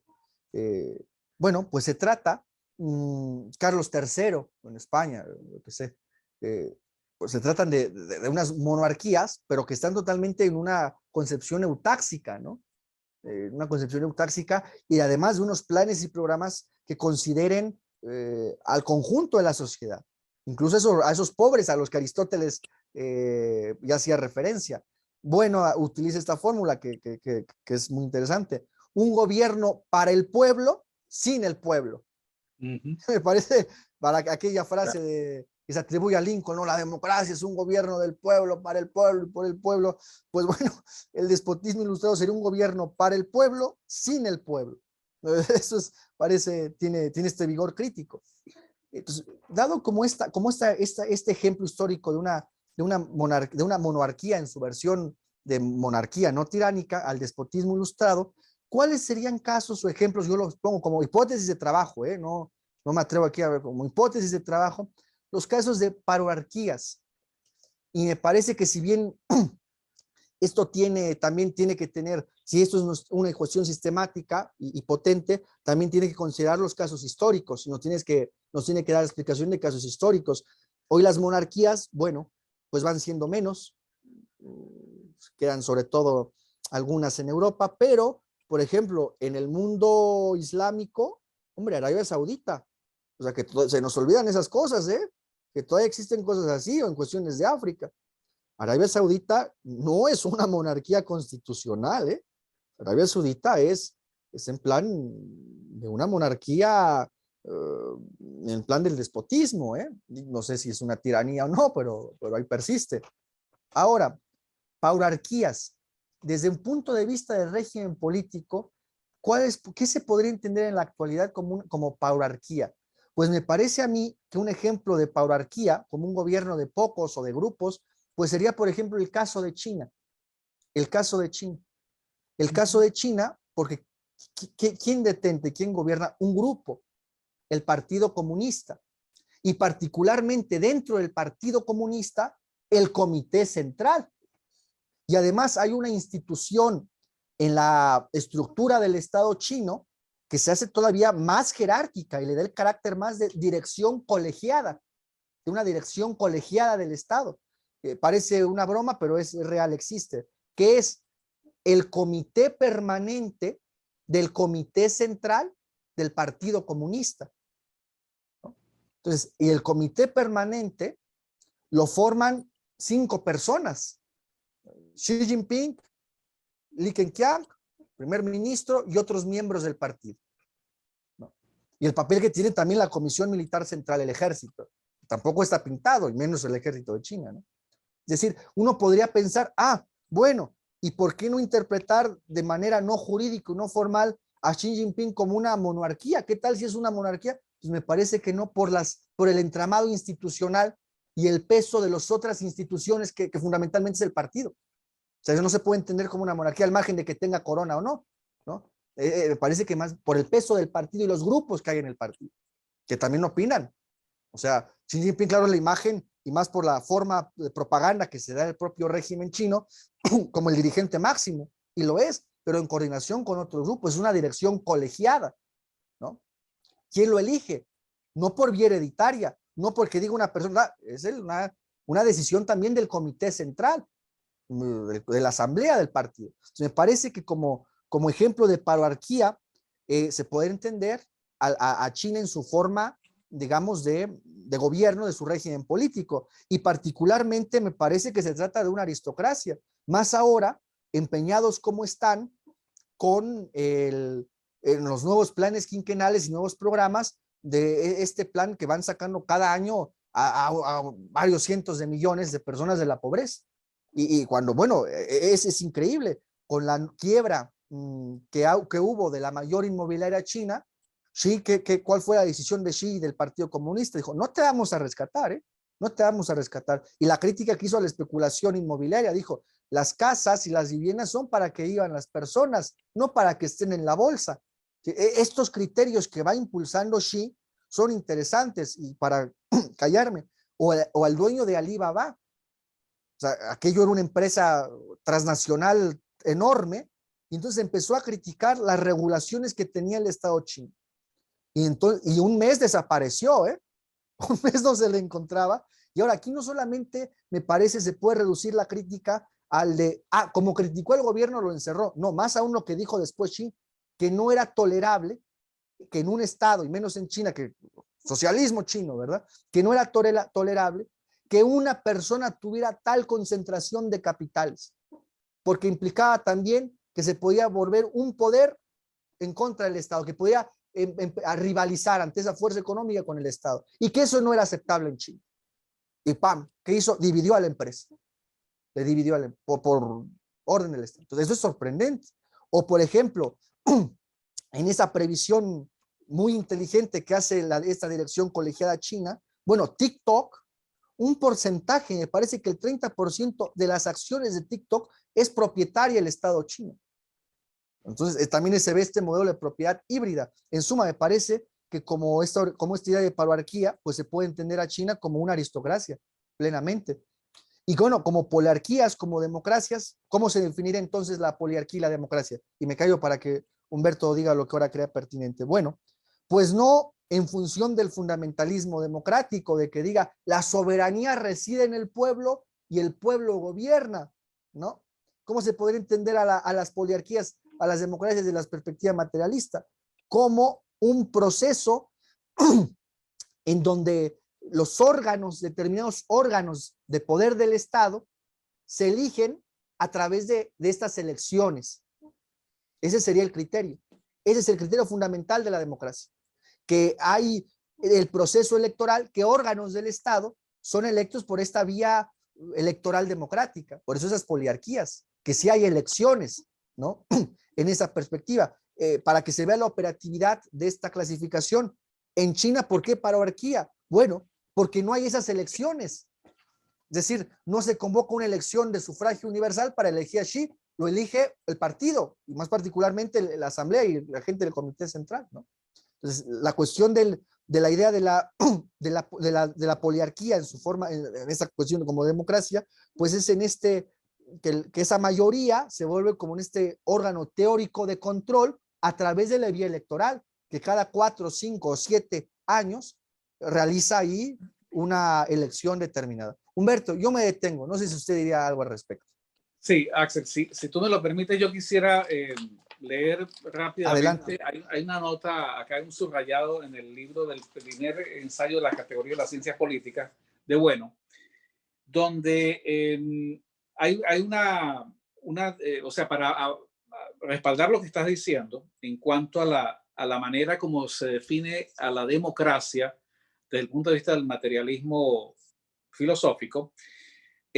Bueno, dice, desde este punto de vista cabría redefinir la democracia como un procedimiento técnico de generación, o sea, de generación de la clase política de una sociedad dada. O sea, Gustavo Bueno nos está diciendo que, digamos, siguiendo esa misma línea de análisis que tú has propuesto de la clasificación, pues, de la poliarquía, la democracia viene a ser más que todo, o sea, se define más que todo desde el punto de vista técnico, tecnológico.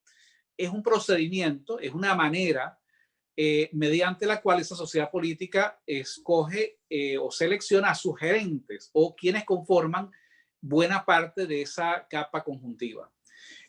Yo pienso que es muy, o sea, a mí me parece que esa, digamos, esa perspectiva tiene una extraordinaria potencia porque vuelvo, o sea, insisto nuevamente, toma los elementos constitutivos de esa sociedad política dada, está definiendo la democracia no de una manera ambigua, de una ficción de ser, bueno, es el gobierno de todos y para todos.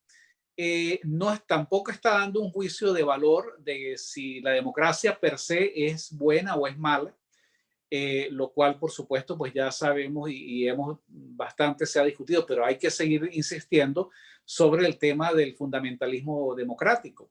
O sea, todo este discurso, toda esta prédica que hay en el presente de que, bueno, si no se es una sociedad democrática, entonces por definición ese modelo no es bueno. Entonces no se puede descartar, por ejemplo, desde el punto de vista del materialismo filosófico, nosotros evaluaríamos la sociedad china o la sociedad política china, los estados chinos, como un estado que hasta ahora ha demostrado tener una gran eutaxia, un sostenimiento a través del tiempo, y que no precisamente por el hecho, si vemos desde el punto de vista de esa, digamos, de la configuración, de la morfología de la sociedad política, bueno, no por el hecho de que no haya elecciones libres en China, entonces esa es una sociedad política que es degenerada. Por el contrario, el operar como una, ¿cómo es? Se me olvidó el nombre, como una paloarquía, ha demostrado ser beneficioso para la sociedad china.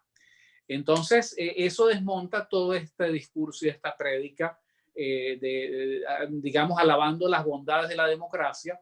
Uno lee con mucha frecuencia cómo, bueno, escritores y analistas y periodistas se frustran tratando de decir, bueno, pero ¿por qué si este es el del gobierno de las mayorías, que debería ser el gobierno? Además, yo apuntaría el colmo y la exageración digamos, de pontificar, de alabar el fundamentalismo democrático, es cuando se llega al extremo de decir, bueno, es que la voluntad del pueblo es la voluntad de Dios. O sea, es inapelable.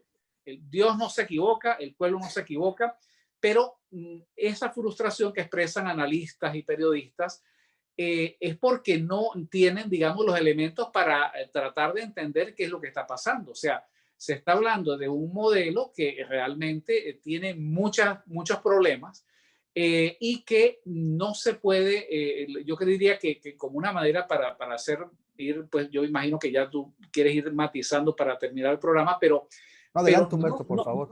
No se puede, digamos, decir de que la democracia es una, digamos, es buena para todo, no es la medicina que es buena para todo. O sea, si una sociedad está, bueno, entonces vamos a darle más democracia. Y si no está funcionando es porque hay deficiencia democrática, como decía acertadamente en forma, digamos, irónica, con sarcasmo, Gustavo Bueno.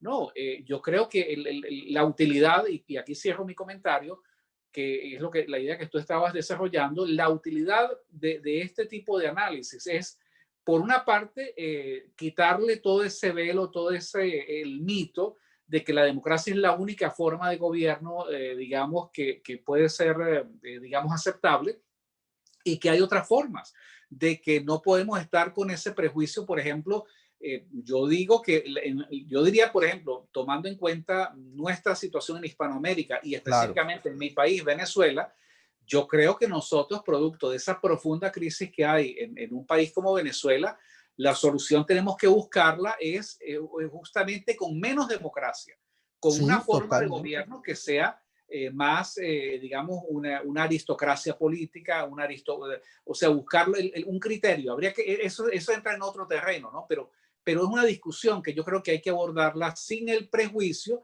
del fundamentalista democrático que te dice, no, es que si no es democracia, entonces no es nada. No puede ser. Todo tiene que ser producto de unas elecciones, no necesariamente. Y yo creo inclusive que los mismos miembros de esa sociedad política, los ciudadanos, o sea, si hay todo un proceso de discusión y de debate, estarían dispuestos a apoyar un modelo donde no necesariamente haya que ir a votar todo el tiempo para escogerlo todo, como ha ocurrido, por ejemplo, ahorita con el chavismo, que todos son elecciones, y se ha prostituido pues toda esa práctica democrática quizás la solución hay que buscarla desde otro ángulo. Y yo diría que la teoría política de Gustavo Bueno nos da elementos para examinar el asunto desde diferentes ópticas, ¿no? Y sin el prejuicio y sin la contaminación pues, ideológica de que tiene que ser de esta manera y no es posible imaginarla de otra, ¿no? ¿Qué le digo, Humberto? Ha sido, vamos, yo quedé realmente, en el mejor de los sentidos, impactado con lo que usted dice, Humberto, porque esto en cualquier otro lugar, ya no sea de internet, de la tele o de YouTube, nadie se atreve a decirlo, pero es fundamental eso, Humberto. Y mire, por ejemplo, el hecho de que en esas encuestas que hace Latinobarómetro, ¿no? Para medir la democracia en nuestra región, por ejemplo, en México, estaban a favor, así dicho abstractamente, pero se entiende en términos sociológicos y políticos la idea general que tiene esta mayoría encuestada. Cuando, fíjese, entre el 70 y casi 80% en México estaban a favor de un dirigente fuerte y un 45% estaría de acuerdo con un gobierno militar. Entonces, la combinación líder fuerte, gobierno militar, la gente quiere soluciones, incluso entre los jóvenes. Los jóvenes decían, bueno, si va a haber seguridad y trabajo, la combinación, seguridad y trabajo, no hay problema en que el gobierno sea democrático, ¿no? Entonces, claro, se asustaba la gente. No, bueno, la gente no, los politólogos de Flaxo, ¿verdad? ¿Cómo el retroceso? ¿Cómo si vivieron a Pinochet? ¿Cómo si vivieron a Stroessner van a decir eso? Bueno, es que la gente tiene problemas reales, ¿verdad, Humberto? No están adorando al...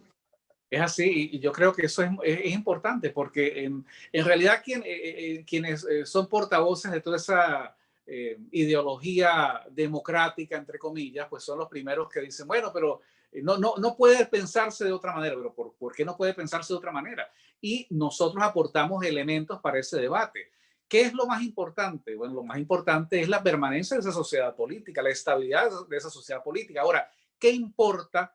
O sea, ¿por qué tenemos que decir que tiene que ser democrática? Si una sociedad, por ejemplo, voy a plantearlo desde un punto de vista hipotético, Claro, si una sociedad política se puede sostener en el tiempo y puede ser de beneficio para la mayoría de sus integrantes sin ser democrática, ¿por qué hay que llevarla a ser democrática? O sea, ¿por qué tiene que ser, o sea, es ese concepto sacrosanto, ¿no? Es un sacrilegio hablar en contra de la democracia. Pero aparte de esto, vemos también que hay problemas, o sea, hay otras derivaciones. Por ejemplo, Estados Unidos ha cometido gravísimos errores en el manejo de su geopolítica en el Oriente, en los países del lejano Oriente, toda esta cantidad. Por ejemplo, me refiero concretamente al caso de países como Libia, Irak, donde, bueno, entonces llegan los Estados Unidos, liberan, entre comillas, a ese país. Bueno, muy bien, salir de los tiranos, pero entonces ahora hay que montarles el modelo democrático. Bueno, estamos hablando de sociedades que no están preparadas, o sea, que no entienden, que no están preparadas, que no, o sea, que no manejan eso. No es como, no han tenido el mismo proceso, la misma experiencia que hemos tenido nosotros. Pero entonces Estados Unidos va y vamos a colonizarlos, vamos a traerlos al siglo XX con la democracia, y ya hemos visto en ese caso, en esos dos países, concretamente, y se puede abundar en otros ejemplos, cómo eso ha sido un completo desastre. O sea, eso no, o sea, hay que, y tú lo decías, o sea, yo, claro, no vamos a entrar en el tema del debate digamos, de lo musulmán o no, pero sin duda que esas sociedades funcionan mejor como autocracias, ¿cómo es la denominación? Como monarquías, porque, bueno, porque hay todo un proceso cultural y político y toda una tradición que va en esa dirección. Entonces, ¿por qué nosotros tenemos que ir a plantear algo? O sea, si ellos evolucionan en una dirección distinta, bueno, está muy bien. Pero yo creo que eso de importar, basado en tratar de rendirle culto al fetiche, el fundamentalismo democrático, ha llevado a Estados Unidos a cometer graves errores y crea, por supuesto, desajustes que luego pues tienen consecuencias también desde el punto de vista humano con todas esas crisis pues que se van generando en esos países, ¿no? Efectivamente, Humberto, bueno, nada, yo estoy totalmente de acuerdo. De comentar a nuestro auditorio que en la función de cómo planificamos este curso, pues habrá toda una serie dedicada a la democracia, o sea, únicamente dedicada a la democracia. Entonces, que no se preocupe que la gente que le interese, porque vamos a seguir tratando esto. Simplemente yo para cerrar y perfilar el cierre de nuestro programa, haría las siguientes lecturas del propio Bueno para que no se vieran como una extravagancia mía, en fin, de las tesis que aquí hemos mantenido.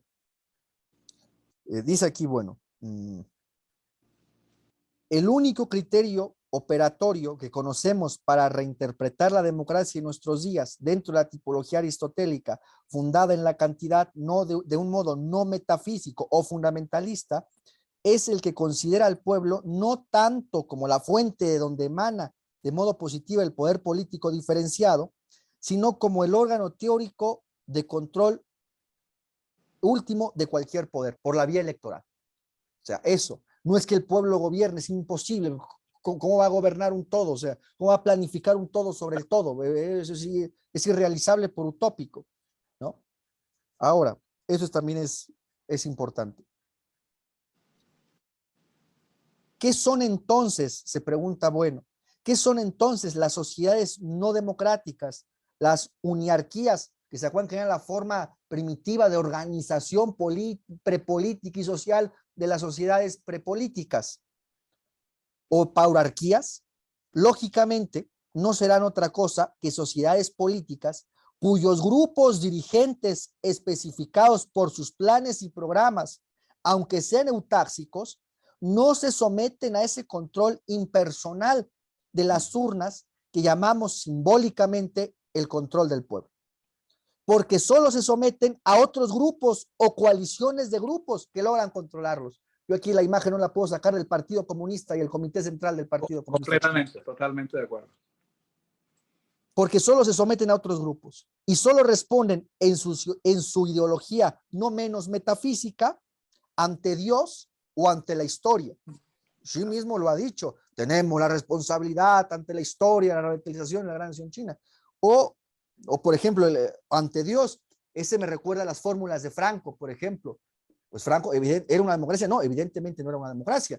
Tenía más bien la forma de una monarquía, caso paroarquía, en fin, más bien una monarquía por la unicidad que daba su figura a todos los grupos. Ahí sí, es interesante que luego el propio general pues impulso, sí, pues dio la forma monárquica de gobierno, ¿no? En sus leyes de sucesión. Bueno, en suma, ejemplos un poco más me parece a mí, y para cerrar, de estas formas de gobierno o estas formas de organización del régimen político, pues para dar ejemplos, por ejemplo, Noruega, Dinamarca, son monarquías en su versión monárquica, son eutáxicas, pero además esta clasificación, si lo vemos, son monarquías, pero hay de muchos tipos. No, esto no afectaría o no nos daría mayor información, más bien esto no nos daría mayor información de su capa basal o de su capa cortical. Por eso necesariamente necesitamos otra tipología más general, como es la que hemos expuesto aquí, de las relaciones entre las capas de la sociedad política, que ya implica hablar del todo, del conjunto, pero sirven para orientarnos, ¿no? Por ejemplo, Noruega y Dinamarca, pues tienen estados de bienestar. Se tratan de monarquía, se tratan de monarquías en sus versiones monárquicas, que además tienen en mayor o menor medida, como es en general en estados de bienestar, pues ciertas intervenciones en su capa basal, en su capa económica, ¿no? Eso es importante. Yo aquí voy a hacer una consideración rápida personal, como a manera de anécdota. Antes de relacionarme con la obra de Bueno, pues para mí este tema de clasificar los tipos de sociedad, para mí era fundamental, ¿no? Porque es democracia, pero la oligarquía, pero no se distribuye la riqueza, entonces la propiedad se concentra. Y decía, bueno, democracia, bueno, en plan ideológico, o sea, en plan de lo que uno, como un estudiante, pues va tomando de lo que le dan a uno de doctrina, o uno puede encontrar por ahí. Decía, bueno, pero si la democracia es el gobierno del pueblo y el gobierno de las mayorías, ¿cómo es posible que en una democracia haya un sistema económico totalmente excluyente o en fin, que concentra además la propiedad, no en plan igualitario de todos iguales, sino un poco de equilibrio entre clases, ¿no? ¿Cómo una democracia donde gobierna la mayoría no puede haber un equilibrio en términos de justicia social en términos de, bueno, ya no en plan ideológico, dice, ¿cómo puede pasar esto, no? Claro, pura confusión, claro, porque son clasificaciones que solo afectan una parte del Estado, pero no al conjunto del Estado, ¿no? Entonces, claro, ahí está lo de Bobbio y el enredo que es ese Bobbio. Bueno, sí, el Estado socialista es una república, pero no hay elecciones, pensando en la URSS, pero hay un estado de bienestar. Bueno, un enredo monumental. Entonces, podemos ver aquí cómo se engarzan, cómo diferentes organizaciones del régimen político no te van a definir necesariamente qué tipo de organización económica puede haber, de qué manera ese régimen político influye en la capa basal, por ejemplo, ¿no? Uno podría pensar, claro, China, una dictadura, una paroarquía, una oligarquía. Bueno, pero tiene una forma de intervenir en su capa basal que incluso piensa en un reequilibrio entre clases y en una efectiva distribución de la riqueza. Ojo que no digo ni igualdad ni fantasmas, equilibrio entre clases sociales. Es diferente. ¿Qué es diferente? No, la igualdad y esa demagogia socialdemócrata o progresista. Es demagogia por falsaria. En fin, ese sería un ejemplo, ¿no? De cómo Noruega, Dinamarca, siendo monarquías, o sea, siendo unas monarquías de tipo monárquico, pues influyen de esta manera dentro de su capa basal. O el caso más claro que es, por ejemplo, el de China. O, por ejemplo, en Alemania. Alemania, que, bueno, desde luego se trata de una poliarquía, pero no todas las poliarquías intervienen igual de este régimen político en su capa basal. Por ejemplo, el papel de los sindicatos en Alemania. Parece que no, pero todavía tiene su influencia, los de las grandes industrias, la industria automovilística, ¿no? Eso tiene su peso. Diferente a la poliarquía norteamericana, ¿no? De cómo influye en la capa basal. Es de suerte que esto hay que engarzarlo, se ve esta necesidad de que esto no bastaría para definir a la organización, el tipo de sociedad política, clasificar el tipo de sociedad política. Son cuestiones que me parecen interesantes del régimen político que hay que ir engarzando con nuestra tipología de las capas de la sociedad política. Bueno, fundamentalmente esto, no quiero comentar más. O por ejemplo, poliarquías que parece pueden devenir en demagogia. ¿En qué sentido? Por ejemplo, con todo respeto, pero para dar un ejemplo claro, en el caso de España, cuando dicen, oye, ¿cómo es posible que se pretenda separar una parte del Estado? Bueno, pero si es democrático se vale, a eso apelan. ¿Y qué sea democrático? Pues, ¿qué? No tiene que ver. Y además se combina este fundamentalismo con un impulso sobre todo de ciertas corrientes ahora progresistas y socialdemócratas, eso que llaman el ingreso básico universal, que es utópico, que es dar del presupuesto del erario, hablan en términos de PIB, pero es una locura, como si el PIB en su totalidad lo manejara el Estado. Es una estupidez, sinceramente, o sea, como si el Estado manejara todo el PIB, no es la URSS, ¿eh? Entonces habría que dar de parte del erario a todas las familias, a todos los individuos, una cantidad por parte del Estado. Eso va que vuela al déficit fiscal, si es que se logra hacer. O sea, y eso nos vuelve la demagogia. O la legalización de las drogas, por ejemplo, simplemente para satisfacer a un conjunto de adictos, cuando no los intereses de las empresas que quieren comercializar con una clientela que sería totalmente cautiva, que es drogadicta, ¿no? En fin, entonces son polarquías que me parecen degeneran en demagogias. Yo cierro, yo creo que un claro ejemplo de paularquía y de cómo se puede operativizar esta situación, pues es el caso de China, que funcionaría en su régimen político como una aristocracia. No se somete a este control periódico de la vía electoral de la misma manera que en las poliarquías, pero sin duda se trata de un gobierno autáxico y en función de planes y programas para todos. Humberto, yo cerraría con esto. ¿Usted quiere agregar algo más? No, simplemente reiterar la idea de bueno en que, en efecto, por ejemplo, en el caso de China, es cierto, las decisiones del gobierno no se someten a la consulta del pueblo, pero hay grupos dentro de esa capa conjuntiva que están interactuando y que son parte de esa decisión. O sea que sí hay, vamos a llamarlo de alguna manera como mecanismos de control y de negociación. O sea, no es solamente lo que decía ese buró, que no recuerdo el nombre que tú utilizaste, ese comité pequeño, pero ese comité tiene que interactuar con otras estructuras dentro de esa misma capa conjuntiva y que bueno, que ese no es el pueblo, ¿no? Pero lo que quiero decir es que no es un poder, digamos, ilimitado, sino que tienen que, digamos, operar pues con otras estructuras allí internas, ¿no?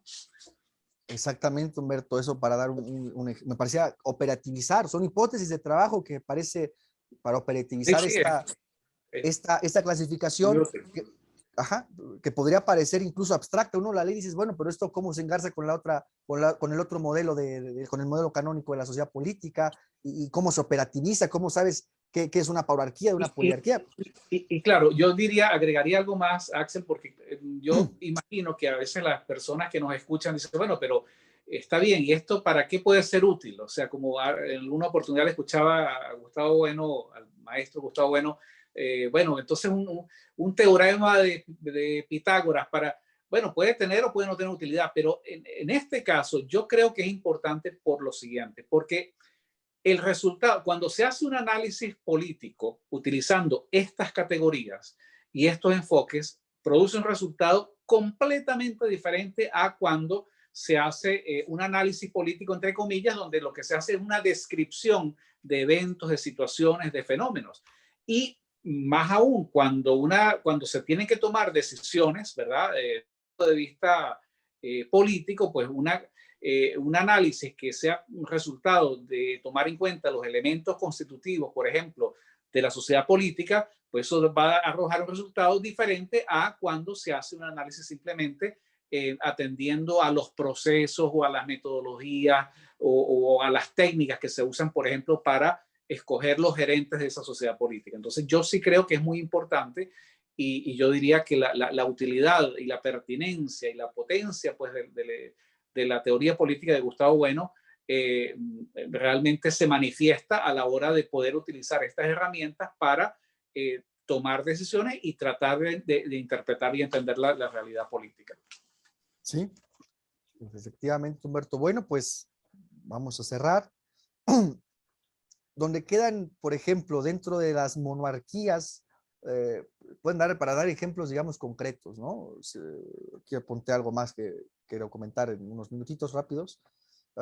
Tiranías, bueno, me parece que ciertos gobiernos, por ejemplo, en África, podrían definirse de esta manera, ¿no? Que no son eutáxicas. Ojo, aquí este criterio de forma no recta de estas formas de gobierno, régimen político, es la eutaxia. No es otro de que sean buenos o malos, salvo en términos éticos. Eso es otra historia, eso que lo hagan los de la teología de la liberación o los jesuitas hoy ya degenerados, ¿no? En fin. Y por ejemplo, estas cuestiones, por ejemplo, el caso de España o ese término de democracia coronada que usa Bueno no es gratuito y ni es una contradicción, porque claro, ¿cómo defines a la España de hoy? ¿Como una monarquía? Más bien es una poliarquía que queda con esa institución, que tiene sus funciones todavía, no es tan artificioso como se cree, ¿no? Tiene sus influencias, ¿no? Y la democracia coronada, pues eso tiene su interés, o sea, digamos, en esta operativización de esta clasificación. Bueno, nosotros concluimos esta sesión del día de hoy, manteniendo estas hipótesis de trabajo, insistimos en esta parte final, parece que se puede encaminar por ahí, y pues nada, esto fue Teatro Crítico en Hispanoamérica, hasta la próxima, muchas gracias. ¿Cómo está Humberto? Marí, ¿qué Muy tal? bien. Un segundo que se me acaban de caer los apuntes para hoy. Marí, muchas gracias. Adiós. Adiós.